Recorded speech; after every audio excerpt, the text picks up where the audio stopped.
ससुराल पक्ष ने घर में घुसकर चोरी और तोड़फोड़ की, जान से मारने की धमकी दी।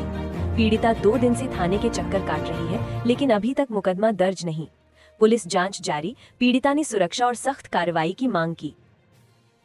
तो क्या मामला है, आप थाने में खड़े हैं यहाँ से? मैं कल भी बैठा कर रखा, मुझे पूरे दिन बुला लिया था कि आ जाओ रपट कर देंगे। 2 बार पुलिस भी जा ली, सब चेक होगा, सब चेक वीडियो ले आए बनाकर। जो मेरा सामान चुराया गया, चुरा कर मुझे मारने की धमकी दे रहे। अब मेरा मुकदमा नहीं कह रही, कह तुम्हारे कहने से हम पर मुकदमा नहीं करने का, जो होता होगा कर लेना, जो चले जाओ। किस चीज़ का मुकदमा चाहती हैं आप? हुआ क्या है आपके साथ? मेरे जो मैंने कैमरे लगवाए थे 6 फरवरी 2026 को, कैमरों का सारा फुटेज निकाले, DVR निकाली, मेरे कंगन पायल चोरी सब चोरी कर लिए, मेरे बच्चों के मेरे कपड़े चोरी कर लिए, सब उठा लिया उन लोगों ने। और इन्वेटर बैटरा निकाल लिया, मेरा लाइट का सारा सिस्टम ख़राब कर दिया मकान का। कौन है वो लोग? मेरे ससुर हैं, ससुर रामपाल, और मेरा जेठ जिठानी और देवर, ये लोग हैं। क्या चाहते हैं आप लोग? वे चाहते हैं कि मैं ना रहूँ, मैं यहाँ घर ना रहूँ। मेरे पति की नई नौकरी लगी है UP पुलिस में, जो मुरादाबाद ट्रेनिंग कर रही है, 23वीं बटालियन PSC मुरादाबाद।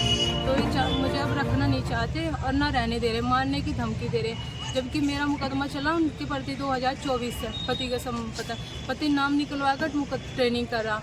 अब ये मुझे परेशान करे कि मैं यहाँ ना रहूँ। मेरे पर कई आरोप लगा रहे कि मेरा सामान ढाका है, मेरे पर मुकदमा भी कर रखा, कोर्ट में डाल रखा, जो उनका कोर्ट में चल रहा है, जिसमें इनके बयान वगैरह हो रहे, चोरी का मेरे सामान उठा रहे और मेरे पे ही आरोप लगा रहे। जबकि मेरा साथ सब कुछ सही होने के बाद भी थाने वाला मेरा मुकदमा दर्ज नहीं करे। मुझे अब तक बैठा रखा, मैं 10 बजे की आ रही, अब तक कोई कार्रवाई नहीं करी, कोई मुकदमा नहीं लिखा हुआ है मेरा। अगर कार्रवाई नहीं होती है तो आपका अगला कदम क्या होगा? मैं तेल ले ला रखी, आज अपना अंतिम संस्कार यहीं करूँगी। उन लोगों के अच्छे मरने, उन लोगों के द्वारा मरने से अच्छा है मैं स्वयं यहाँ थाने में मर जाऊँगी, क्योंकि थाने वालों को पता है सब कुछ मेरे बारे में। ये सब जान कर भी क्यों हुआ, थाना है कुछ नहीं कार्रवाई कर रही।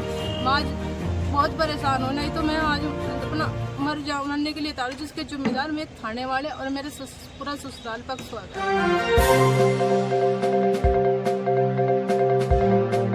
मंडी क्षेत्र में दुकान में चोरी, नकदी व सामान ले गए चोर, CCTV भी उखाड़ा। सहारनपुर थाना मंडी क्षेत्र में एक गिफ्ट स्टेशनरी की दुकान में चोरी का मामला सामने आया है। रात के समय अज्ञात चोर दुकान में घुसकर नकदी और कीमती सामान ले गए। साथ ही चोरों ने CCTV कैमरा भी उखाड़ लिया। दुकानदार मुद्दस्सिर नदीम ने बताया कि सुबह दुकान खोलने पर सामान बिखरा मिला और नकदी गायब थी। सूचना पर पुलिस मौके पर पहुंची और जांच शुरू कर दी। आसपास लगे कैमरों की फुटेज देखी जा रही है। दुकानदार ने थाने में तहरीर देकर कार्रवाई की मांग की है।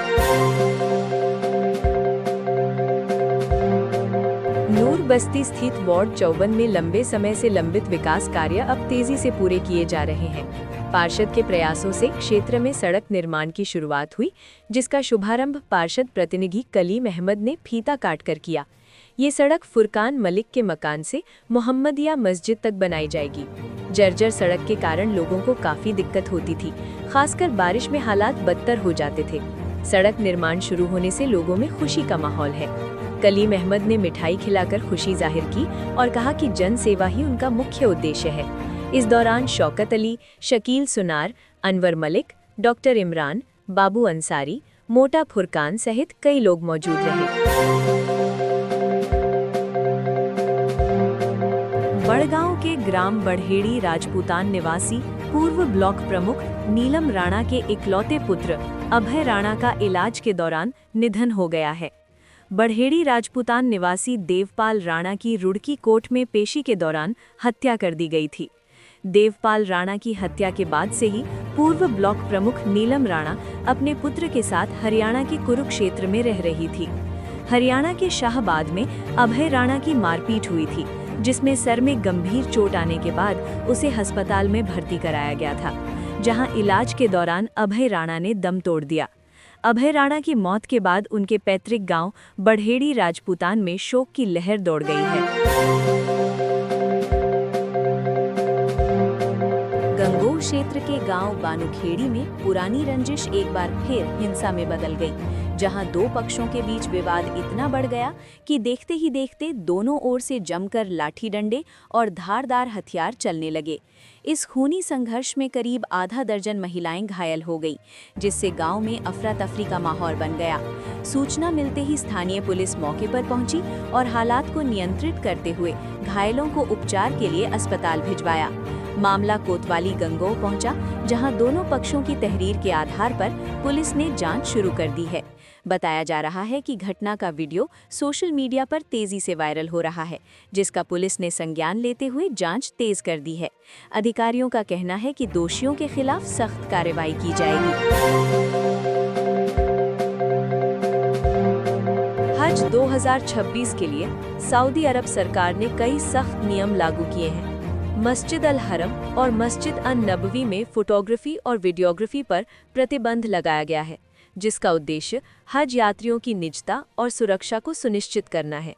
अगर कोई हज यात्री इस नियम को तोड़ते हुए पकड़ा जाता है तो उसे 10,000 सऊदी रियाल का जुर्माना लगाया जा सकता है, उसका हज वीज़ा कैंसिल कर दिया जाएगा और उसे उसके देश वापस भेज दिया जाएगा। इसके अलावा सऊदी अरब ने हज 2026 के लिए एक नया सिस्टम शुरू किया है, जिसे सीजनल लाइसेंसिंग सिस्टम कहा जा रहा है। ये सिस्टम खास तौर पर हज यात्रियों के रहने के लिए है। अब जो भी इमारतें या होटल हज के दौरान हाजियों को ठहरने के लिए दी जाएंगी, उन्हें सीजनल लाइसेंस लेना होगा।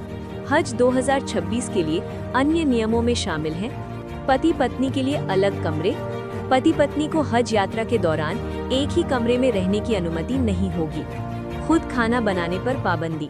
मक्का में खुद खाना बनाने की सुविधा खत्म कर दी गई है। स्मार्ट वॉच, हर यात्री को स्मार्ट वॉच मिलेगी जो जीपीएस से लोकेशन ट्रैक करेगी। हज सुविधा ऐप और नुसुक ऐप, हर यात्री को इन ऐप्स को डाउनलोड करना होगा।